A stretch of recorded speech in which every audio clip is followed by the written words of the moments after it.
Welcome to this webinar of the North Sea Energy Programme.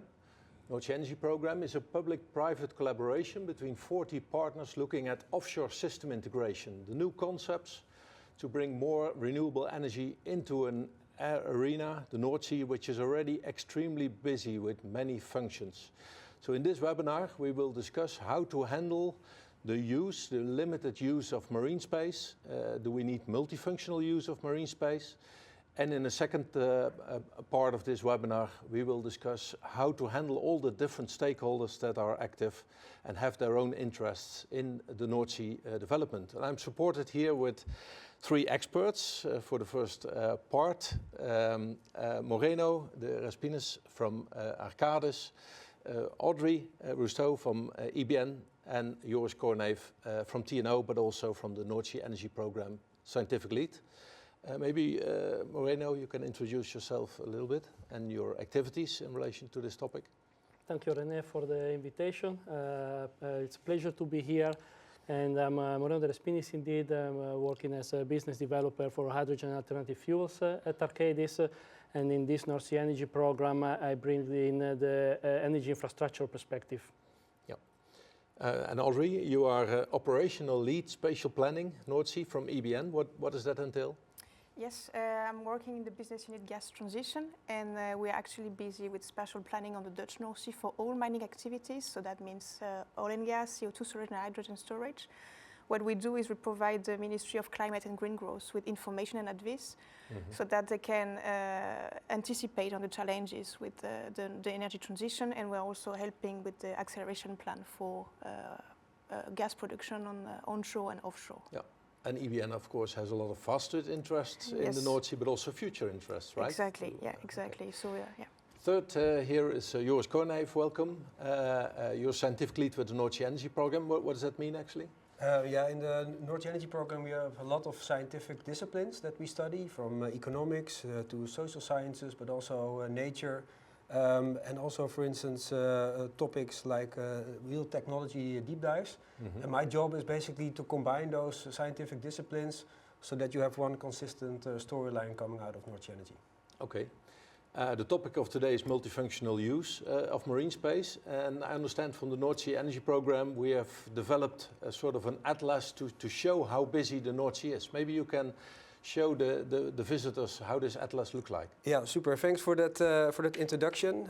We actually already started several years ago with developing this atlas. So what you see in front of you is the newest version that we have available online.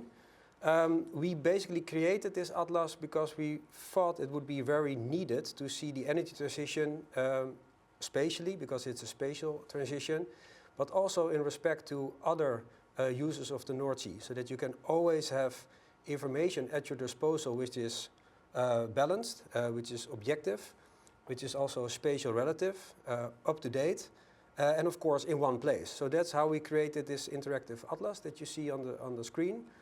I'm going to take you to some of the highlights. Of course, after my presentation, you are happy to browse through the atlas yourself.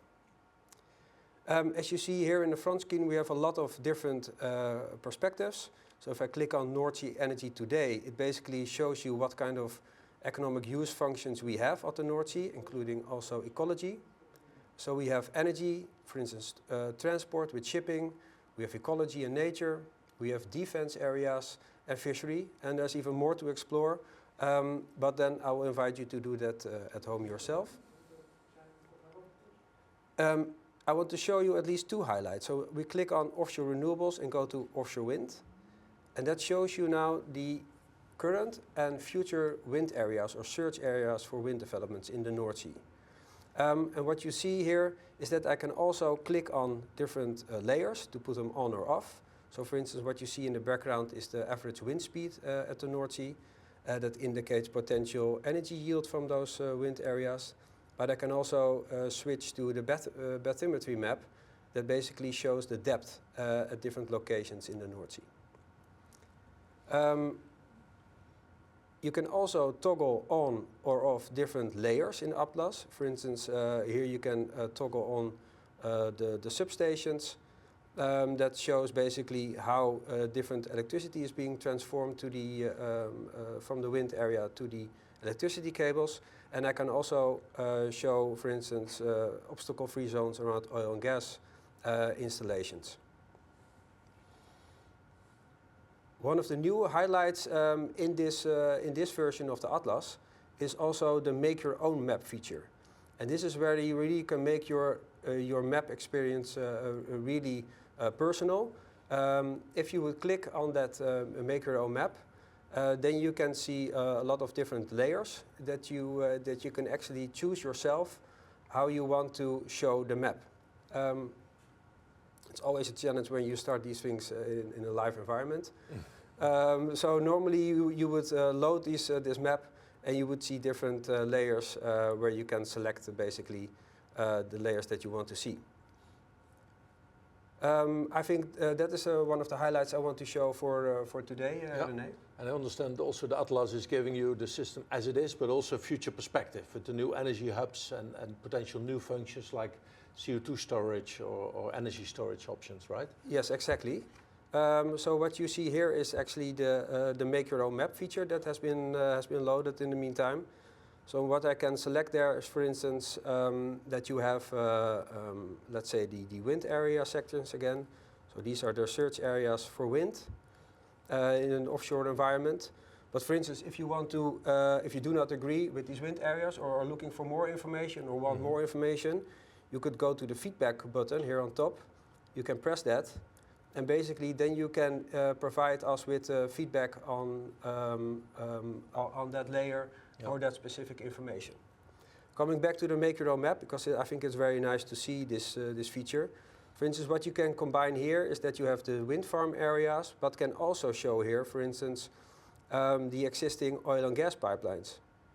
For example, if you're interested in transporting wind energy not as electricity, but for instance as hydrogen. And you're interested in where are the existing gas pipelines that you would like to maybe repurpose for that, you can go into this map feature and also zoom in to see where those existing facilities are in relation to each other. Okay, great. And people can find this on the website already and play with it and try it and learn from it, right? They can find it through the North Sea Energy website, northseaenergy.eu. But if you put your North Sea Energy Atlas in your search engine, then it will be on top of the list. Okay, great. And I think a great feature for people to see how busy actually the North Sea actually already is. And then if you know what kind of wind plans are coming on top of that, it will be a busy space. And that is actually the topic of our next speaker. But before we go into that, I would like to remind the people who are looking to the webinar that they can actually also vote and poll on some questions that we have prepared to get your feedback for this discussion. And also if you have a question to our panel, then don't hesitate to put your question in the Q&A and we'll discuss it after the presentations. Morena, I would like to go to you because you have used this atlas to see also where is the overlap in functions and how much multifunctional user space is already there and what are the challenges related to that. Yes, that's exactly a good introduction of the presentation. If for you is okay, I would like to, please, to stand that I can help show the different function on the presentation. Indeed, you have seen from Joris what the Atlas can do. And then if you're wondering, okay, what application can I use it for? We have also done it in this study where we have looked at the different multi-uses that are occurring in the North Sea. This study has been, will soon be published in the form of a white paper, but we'll give you already a hint to the main results. It's been led by TNO, and all the maps that you will see have been made by Aravind, who is now represented by Joris today in this webinar, and Joop. And from Arcadis side, we'll look at special conflict synergies and opportunities. And today I'm here, Moreno, but in this project I've also worked with Wasim and Pascal Marcus. In the next slide, we'll see this study as a glimpse. If you don't have time, you just want to know the main points of the slide of the study. This is the slide that summarizes it. Basically, the multi-use is not new in the North Sea. It's already happening and is busy. There are three main transitions taking place, and those are the energy, protein, and nature transition taking place in the North Sea. And the ambition for the transition are clear. However, the synchronization strategies to achieve the transitions, that's where the challenges take place and arise. And we will see that we will need synergistic multi-use of the North Sea to achieve all the ambitions for the transitions. In the next slide, we see what have been the main research questions. Those five, I'll quickly go through them. One is the status of the current multi-use in the North Sea. The second is how synergistic is the current multi-use of the North Sea. We will move on to the challenges and opportunities on when we are going to implement energy infrastructure into an already busy North Sea. What does it then happen, and how does this scale into the future? We will then look at the example. There are already synergistic multi-uses thought out there, and we will look at some of them and what can we learn from them. And lastly, we will try to take the examples from the pilots, scale it up to the entire North Sea, and then we look of what is needed to make the synergistic multi-use possible at the largest scale. In the next slide, we start from the current state of the North Sea. A small introduction of what you see here. You see three charts with different colors on it, and each pixel in this chart is a square of 2 by 3 kilometers. If one activity is taking place in that square, it will pop up in the color of there. Even if, for example, 500 square meters of that 2 by 3 kilometers are used by that activities, it will pop up in that square, in this resolution. Now, considering the whole of the North Sea being 500,000 square kilometers, that's a relatively fine resolution. Left-hand side, you see all the different multi-uses, and there are 12. Actually, all the different usages of the North Sea, and there are actually 12 that have been mainly identified here. In the middle, you see with the color-coded the intensity of the multi-use. When it's blue, it's no use, and then this goes more to green, yellow, and towards red. You see that multi-use is taking place, and we have up to 7, that's a red color, 7 different uses in the same pixel. 2 by 3 kilometers, we have 7 different activities taking place there. And the last one is dedicated to the most widespread use of the North Sea, which is fishing.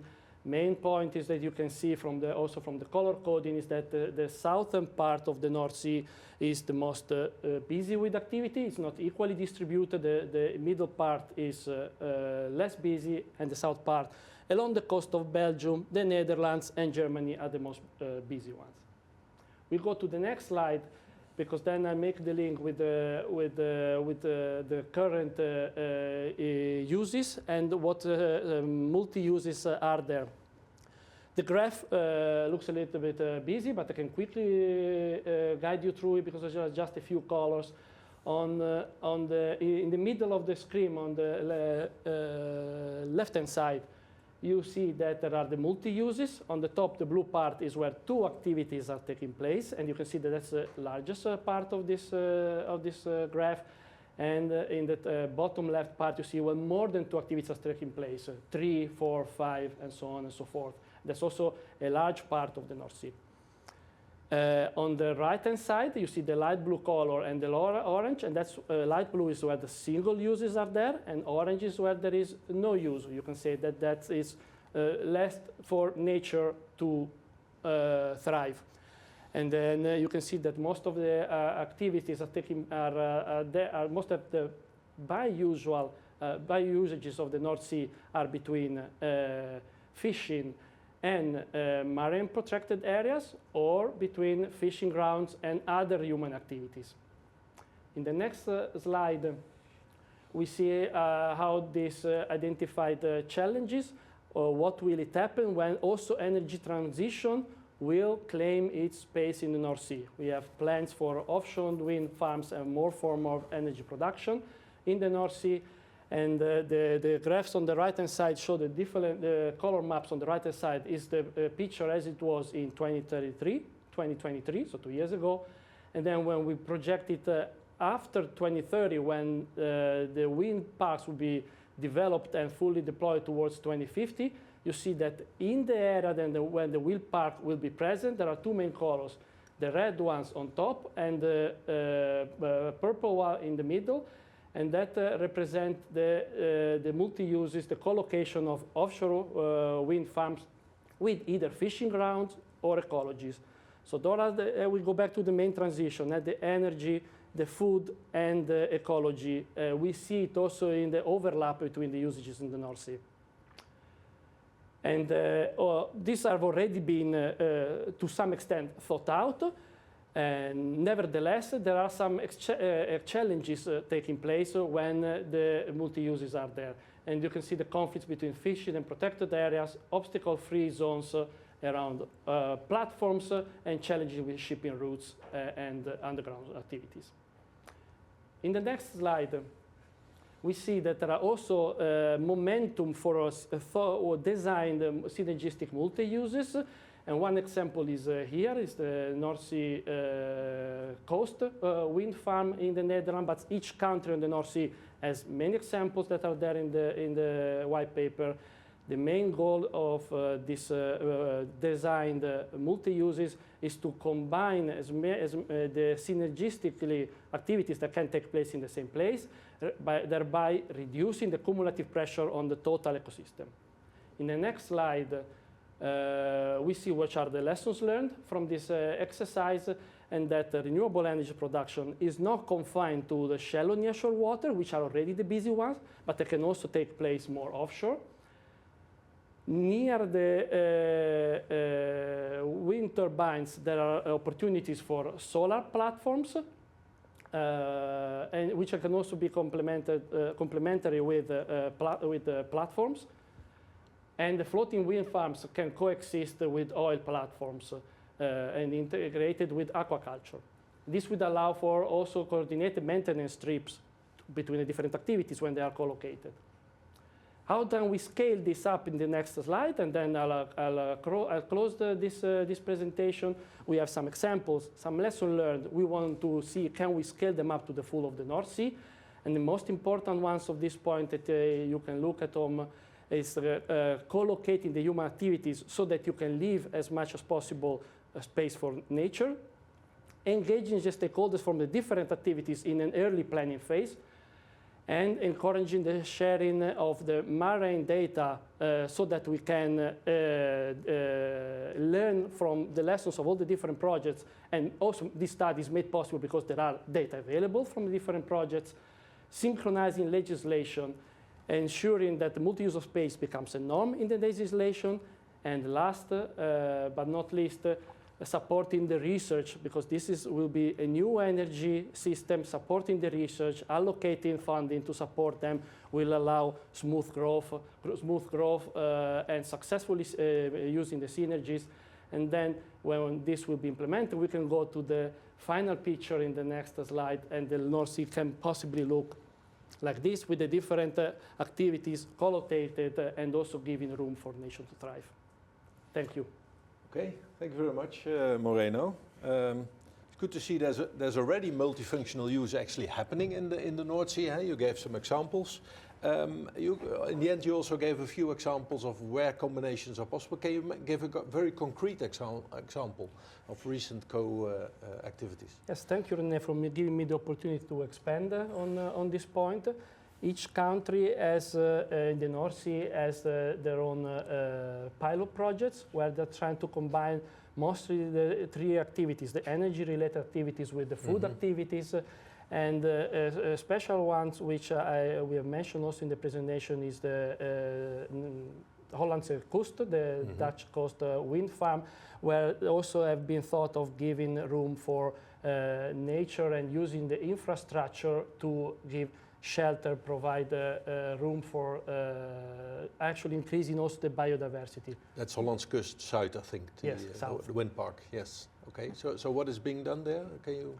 There are 8 activities, human activities, which are co-located, looking at the different synergies from energy to infrastructure for the transport of electricity, transport of hydrogen gas, and the usage of the wind farm, and also been given place in the infrastructure to activities like aquaculture of providing shelter places for. And looking at these examples and how busy the North Sea is, would you say this multifunctional use is actually unavoidable and really necessary, or could it also create a benefit where you say there's value in combining functions at the right space? Yeah, the study shows that the multi-use is unavoidable.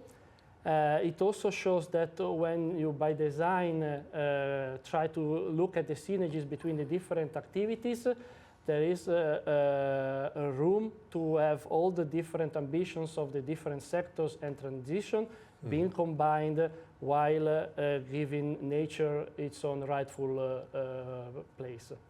It's important to have all stakeholders on table and coordinate with all different activities what are the needs, which synergies there are. One example is one example that I quickly touched upon was combining maintenance trip between the different activities. You don't need to have for each activity's maintenance trip when you can combine it because they are co-located. Yeah, okay. We have a few questions put out to the audience in a poll. Maybe we can see some of the results, because we basically ask you what is your biggest concern about implementing multi-use projects in the North Sea. And I think there's not a clear winner. There's at least two answers which are considered very relevant. The potential conflicts between industries and stakeholders, that's quite broad, and also regulatory and legal barriers. Maybe that's the winner of the four suggested. Can you elaborate a little bit on what are the legal barriers at the moment which prevent multi-use? This is an important topic also when looking at synergies and impacts. It's important to look beyond each country's exclusive economic zone and looking at impacts and synergy at the North Sea level and coordinating the different legislation of the different countries. Some are EU countries, some are non-EU countries. It's very important to coordinate at the North Sea level the activities in the North Sea. Yeah. Audrey, you're representing EBN here. I see this as part of industry, working together with industry to get energy from the North Sea, oil and gas, in the future maybe CO2 storage, maybe hydrogen. The second one is the conflicts between industry and stakeholders. Do you recognize this? Yes, I do.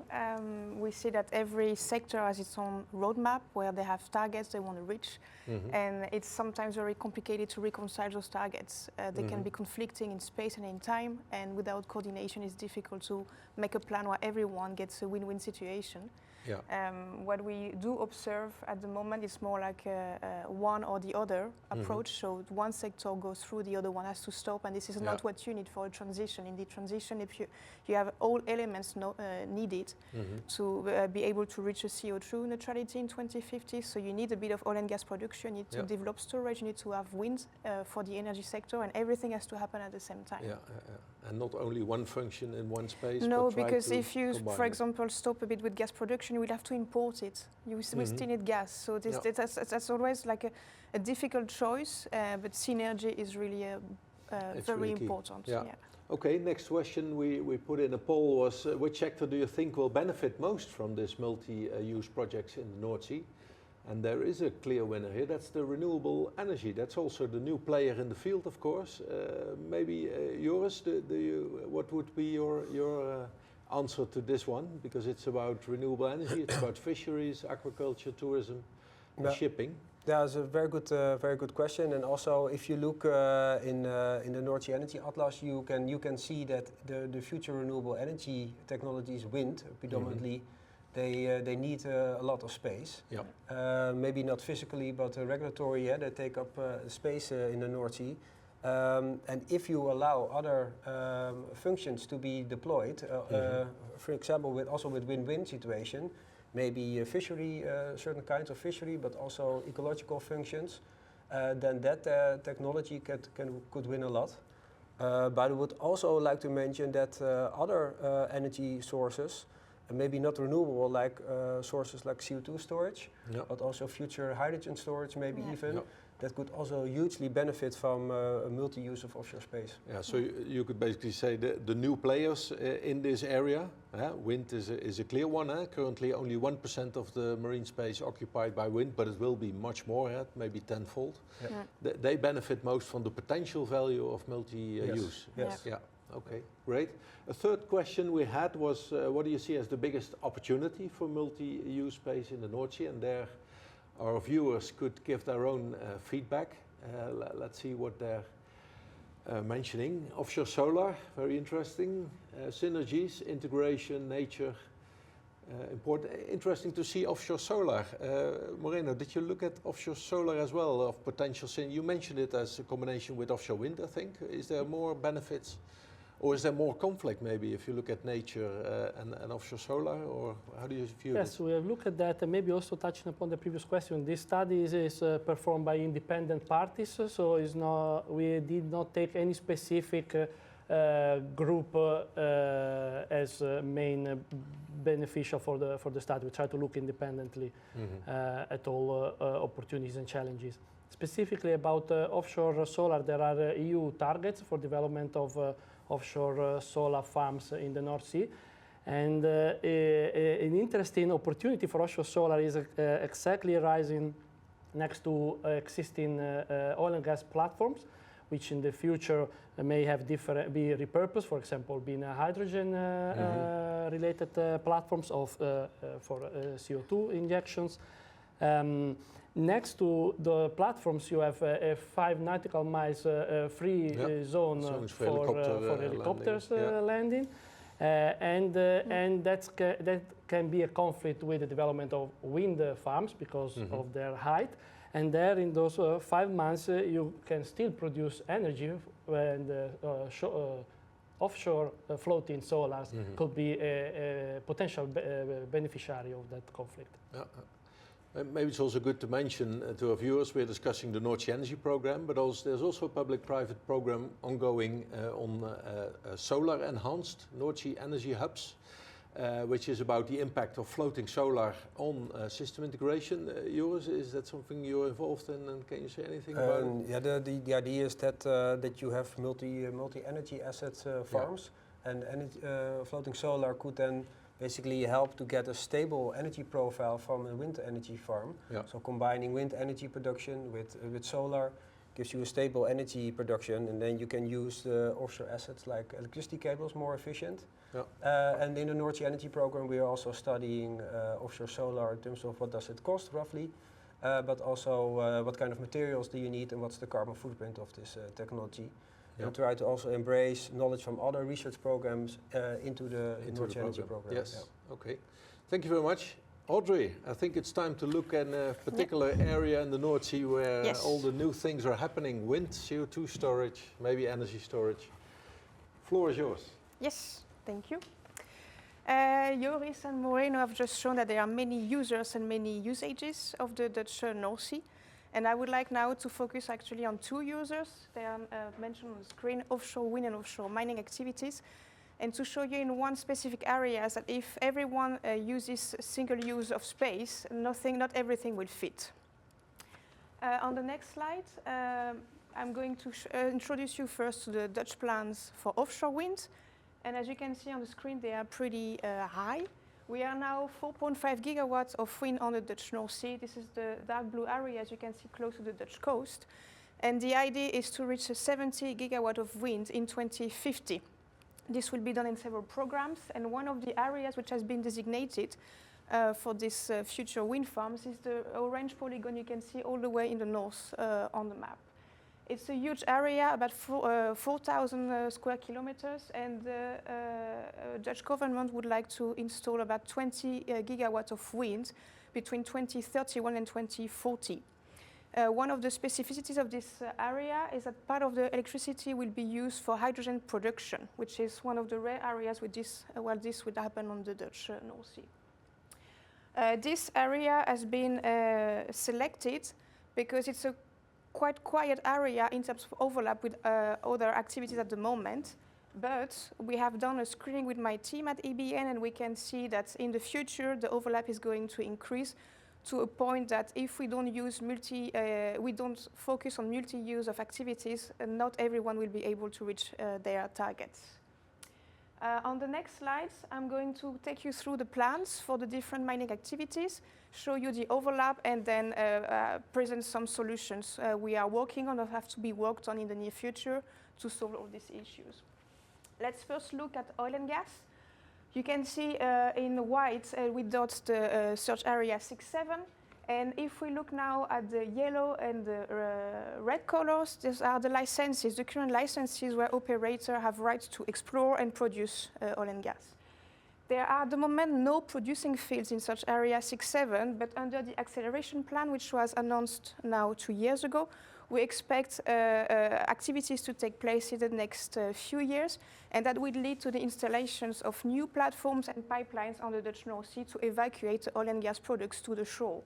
That means that there will be a very strong overlap of mining activities with wind activities in the near future with producing platforms. If we go to the next slide, this is for CO2 storage. So CO2 storage is a new activity which is going to increase a lot in the energy transition. CO2 storage can happen in two types of structures, depleted gas field, and those are indicated in gray on the map. And you can see two depleted gas fields in the southwest of the area, but also in aquifer, and that's actually in a layer of water. EBN has done some work with TNO under the Geo Atlas project, and what you see is that there's a very strong potential for CO2 storage in aquifer in such area 6-7. The issue comes with monitoring. If you store gas underground, it's compulsory to monitor the storage space during the injection phase, but also a few years after that. And right now, there's a big question how to reconcile 3D seismic with under a wind farm. We have no solutions at the moment, but hopefully there will be some solutions coming in the future. For the next slide is the last potential we have, technical potential for hydrogen storage. There again, for hydrogen storage, it can be done in depleted gas field or in salt structures. EBN has done some work in the last 2 years to look at the technical potential in depleted gas field, and we think it's going to be very limited in search area 6-7. You can see that all the gas of oil fields are color-coded in red or orange. But there's a very nice structure in pink on the map. It's a salt structure, which is of medium size. And this is a very nice structure if we remember that search area 6-7, part of the electricity will be also used for hydrogen production. So should the Dutch government make the choice to combine storage and production in one single area, this is a very good candidate to do so. But that also means installation of several platforms, a cluster of platforms with the helidecks all gain a big special claim. The next slide is the summation of all interest if we look in the future. And we have done two versions, soft version and a hard version. The yellow areas are the areas where we expect the installation of mining platforms with sometimes a helideck. So then you get an obstacle-free zone, and that has a big special claim in the northeast of the area. For CO2 storage, we do expect that many activities can only take place with the platform without helidecks, and that would be the left version of the map. Should those platforms also require a helideck, the special claim of CO2 storage increases a lot. And then you have an overlap in the middle part of such area 6-7.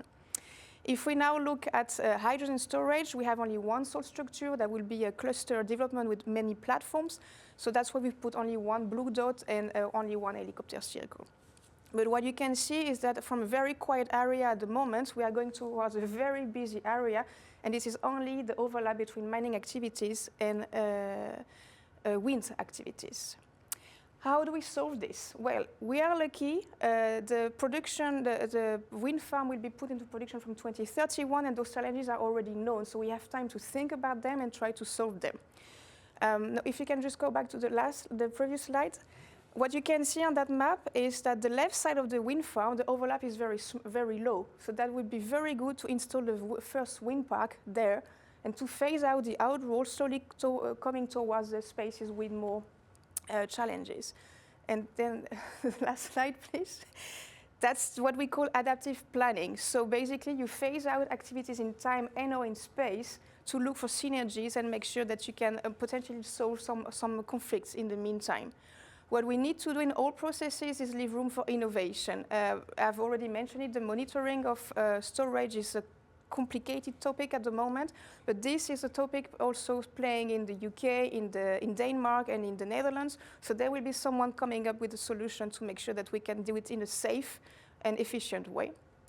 We need also to review conventions. The 5 nautical mile obstacle-free zone have been mentioned many times, but we are running a project at EBN now for 2 years, and we think that you can fly differently on the Dutch North Sea and use a much smaller space. If this is possible, if it is regulatory possible and the helicopters can do this, this is going to help a lot in the special claims conflicts. We also need to stimulate multi-use of areas with logistic and technical synergies. So what it means basically is that we need to learn to share infrastructures, to share transport services, share energies, and make sure that our total spatial claim as a mining sector and wind sector would be a bit smaller. But to be able to do those 4 points, we clearly need agreements between the Dutch government and the sectors to make sure that we can focus on continuity of activities. And we also need a coordinator. We need someone to take on the challenges and also coordinate them, support them to make sure that we reach good results within the next 7 years. Okay, thank you very much, Audrey. Yep. Let's discuss who should coordinate this all, because this sounds like quite a complicated development if you want to develop wind, CO2 storage, hydrogen storage, and maybe also even oil and gas production in the same region. Yeah. How is it being coordinated now, and how should it be coordinated in your view? I don't think there's much of a coordination at the moment. Those issues have now been shared with the Ministry of Climate and Green Growth in the last 2 years, so it's also processing, time for processing. But what we see, for example, is based on many elements. EBN has got a project from the ministry to look at the helicopter circle on the Dutch North Sea, and the project is running very smoothly, and we hope to be able to reach good results. So I think if one of the ministries takes upon itself to prepare a project and assign it to someone who is not part of the sector, so not like an operator, I think there's a very big chance of success. But someone needs to take the lead, and that's a bit what's missing at the moment. Because that's from your presentation, so the helicopter zones are really critical in the overlap of space. Is this just a Dutch challenge, or is this also internationally being considered as a challenge? It's partly international and partly Dutch. The issue is a global one, but what you see is every country has a bit its own procedure to fly, and I think the Dutch procedure might be a bit different from the one in the UK or etc. But what you see is that it's actually not based on hard facts. It's just that someone thought if we fly that way, it's going to be very safe, and it's correct. The flying on the Dutch North Sea has been really safe for the last 50, 60 years, but it takes a lot of space. Yes. And now that we are competing together for the same space over the same time, it's good to review those conventions and think like, can we just do it differently and with the same quality and the same safety measures? And we have been inventorizing the different ways of flying. And we have been also running with the ministry some simulations for specific platforms to look at can we just reach the same quality of, same quality of services with the same safety. And it looks like it's possible. So now it's time to see if we can implement this on the Dutch North Sea. And instead of using a cycle, we could maybe use a stripe. So you just get a little sort of a landing area, a landing strip, such, and then it would be a much smaller claim. But that means that you need to coordinate the whole process, make sure that the helicopter organizations have the right helicopters, that the people are properly trained, and that everyone can provide those services on the Dutch North Sea. Yeah.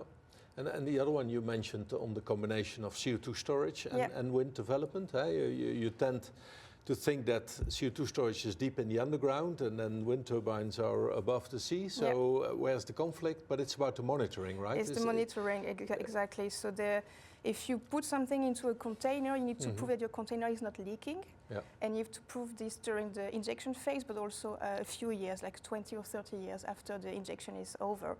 And there are many techniques to monitor a storage area, but the question is also, it's not clear at the moment what are the precise requirements. Do you need to provide a 3D model, for example? And in that case, one of the most used technique at the moment is 3D seismic with streamers. Yep. Well, we already know streamers of 6 kilometers long in a wind farm. That doesn't fit, right? Never going to happen. No, yeah. So there's a challenge, but it's like a global challenge, so there will be solutions coming in the near future. Yes. I'm very positive. And you also mentioned potentially R&D, innovation and technology. Yours, is there something within the North Sea Energy Program from innovation or technology that can help these kind of multi-use in these complex areas, like in area 6, 7, if you want to combine these functions? Yeah, I think in this phase of the North Sea Energy Program, we really want to basically show that this situation is there and that there's potential for synergies, but also for conflict in use of space. And I think one of the things I'm most thrilled about in the next phase of the program, we're going to really study in more detail how you can spatially optimize different functions in different areas, and actually also taking into account uncertainty, whether CO2 storage is needed in that area or hydrogen storage, and design your energy spaces of the future more optimally, while acknowledging the fact that you do not know the future for certain.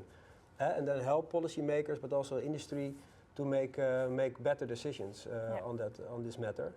That is one, and the other one is that we also want to study in more detail whether you can have other monitoring techniques and other measuring techniques for monitoring the state of the North Sea, and it could also benefit monitoring, for instance, ecology and nature.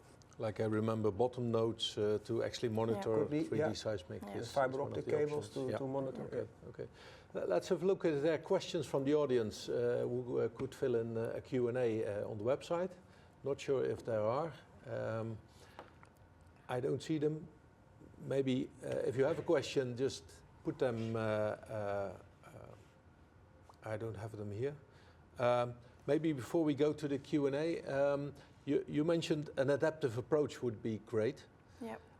But I also realize that if TenneT wants to build something offshore, or if an oil and gas development, it may take 10 years. Yep. So how does these long time frames link with an adaptive approach? Can that be combined? Yeah, that's where with my team we have really tried with MEMOS to inform the ministries about those areas with special conflicts, because if you know it's there, you can take it into account in your processes. So you don't proceed with wind if you know that there might be an area with future mining platforms. So I think the first step for us was to inform, make it known that there are also other users in some places, and then it's just supporting initiating communication between sectors or between the ministry and the operator to make sure that if there's optimization possible, that actually it's tested and we tried actually to do something. Because what you don't want at the end is that you have to choose between one or the other one, and then the transition is really a complete package where many things have to happen at the same time. And if you select one, you're blocking the other one. That has a snowball effect on something else. And is there a role we have in the Netherlands, the North Sea Accord and the North Sea Agreement? Yeah. Does that help in these discussions?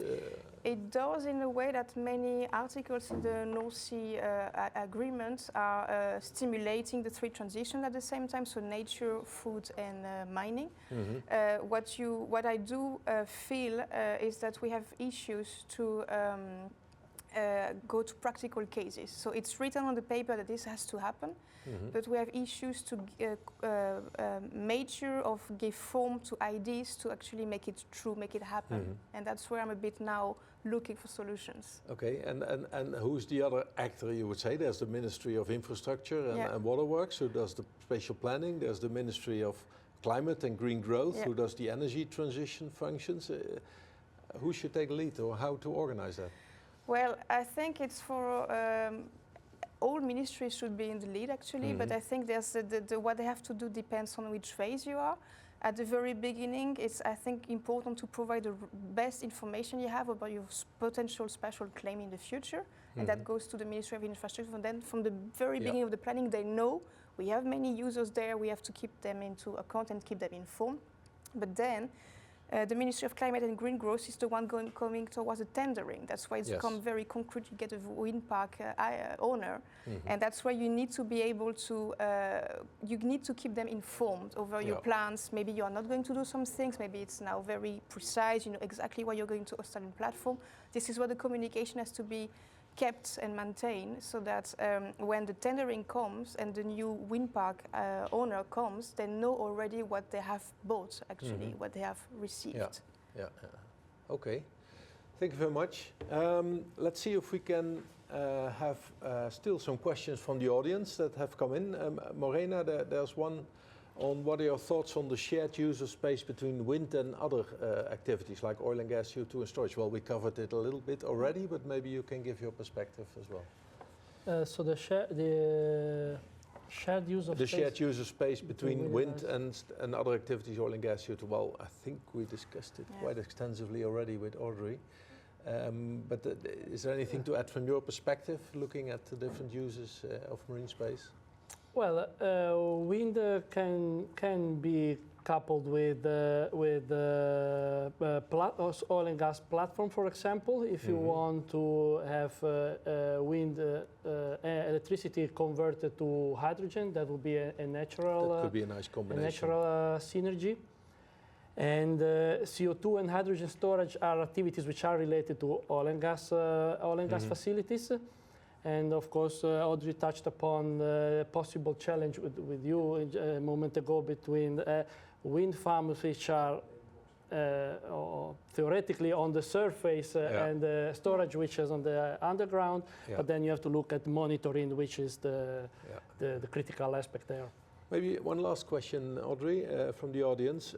Whether there are oil and gas pipelines in this area, 6-7, and whether they could also be potentially repurposed for offshore hydrogen transport. There's the NORAD trunk NORAD line going in a north-south direction, more on the eastern side of the area.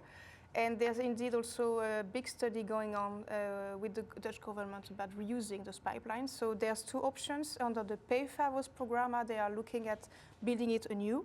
And then there's also an option there to see what pipelines you could reuse and when. It's a very complex topic because in the transition you also need to bring the gas to shore while maybe transporting hydrogen. So there has a lot of complex, it's very complex, but studies are ongoing, and hopefully within maybe this year or next year there will be a first choice made. Okay. Thank you very much. I think we spent our time. We finished the discussions. I realize we didn't answer all the questions, but at least we put all the challenges in perspective. And of course, if you want to know more about this topic, there will be a white paper on this topic, which will be issued via our website and via LinkedIn. You will be reminded to it. And of course, if you follow the North Sea Energy Programme, then you will be updated on further work on this. I'd like to thank our guests here, Joris, Audrey, Moreno, for joining this discussion. We have a small break, 5 minutes, and then we'll continue with the second discussion on stakeholder management. And I'll see you in 5 minutes. Thank you very much.